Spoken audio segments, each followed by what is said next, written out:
versus Gardner is important. So when you look at the use of force, specifically in Illinois, Chapter 720, Illinois Compiled Statutes Act 5, Section 7-1, it talks about that a person is authorized to use force when and to the extent that he reasonably believes that your conduct is necessary to defend yourself against such others' imminent use of unlawful force, but you're justified in using deadly force likely to stop someone from trying to harm you only when those actions that you are about to take, that deadly action that you are about to take, is necessary from stopping somebody from trying to harm you or commit great bodily harm or in the commission of a forcible felony. Okay. Right. Then when we talk about forcible felonies, okay, mind you, I'm going somewhere, so give me a minute. Here we go. We got treason, murder, predatory criminal sexual assault, aggravated criminal sexual assault, robbery, burglary, residential burglary, aggravated arson, aggravated kidnapping, aggravated battery. Got it. So people hear the word forcible felony. What does that mean? A felony, a crime punishable by up to a year or more in prison, including death.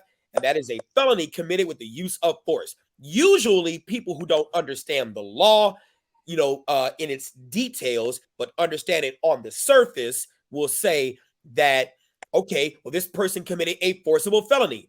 Aggravated vehicular hijacking and vehicular hijacking is a forcible felony. But there's another thing called the totality of the circumstances. When we look at aggravated vehicular hijacking within the context of this Chicago police officer's situation, this was probably the most softest carjacking I really have seen. In fact, I don't even know if I want to say it's a carjacking. That's what I was going to say. I think I might want to say it's a possession of a stolen motor vehicle. It sounds more like a PSMV because under the guise of her lacking, let's call it for what it is. Yeah. She was lacking and saw three guys. You got some brown sugar, and your motherly instinct kicked in. Well, no, guys, that's not today. And then what happened? One of them duped you, got inside the car, and took off with your car. Yeah. So if we want to call it a carjacking, that's fine. If we want to call it PSMV, that's fine. Or, auto theft, we can call it whatever you want to call them. All of them are felonies. But let's look at Tennessee versus Gardner, right? In the holding from the United States Supreme Court, and this was 1985, 470 U.S. 1, okay? It says in the holding, specifically letter C, while burglary is a serious crime, the officer in this case could not reasonably have believed that the suspect, young, slight, and unarmed, posed any threat, nor does the fact that an unarmed suspect has broken into a dwelling at night automatically mean he is dangerous. I don't think people understand that. And this is why it is important that you go to instructors who are not just regurgitating curriculum, but they understand the laws that you will be tried by when you perhaps do everything right and still falsely get arrested, or you do something wrong or it's questionable. You need to understand that. It's not enough to just sit here and look at the law and say, hey, my job is just to tell you what you make of it is on you. You need to understand that just because something is titled as a forcible felony does not automatically mean that you that you don't think about context and you just go willy-nilly and decide you want to shoot. Yes, they took your car. Yes, your ego is hurt. Yes, that's your only car. But that does not mean you can shoot. It requires more context. I yield. Go, guys.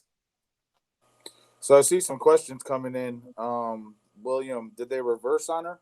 I don't remember hearing that or seeing that. No, they never reversed on her. No, they didn't reverse on her. They just kept on going. He jumped in the car and just went forward. They jumped in the car and just kept on going. So. And from what you were explaining as well, a lot of people originally were told that they were armed and they were not. So now we know that it was essentially, like you said prior, this was a ego stroke. Okay, you took my car because I allowed you in. I allowed you in my bubble, which we always tell you, don't allow strangers into your bubble unless you know what you're getting yourself into. And they took off with her stuff. So, I mean. And I mean, there's still context with that. Even if they're armed, again, if they're already in your car driving away, you're no longer in jeopardy. You know what I mean? Exactly. Just because, they had a gun, they pointed a gun at you, and then you got out the car, they jumped in and drove away. You know what I mean? You can't just fire at the car. Exactly. You know what I mean? The danger's gone. Yeah, absolutely. So you lose that context. Right. But then, as you're going to see here in a little bit, I mean, I don't want to spoil things, but you're going to see here in a little bit, it depends on where you're at. It definitely does. Speaking of which, now that you mentioned that, Kenny, you got any last words on this before we go right into it?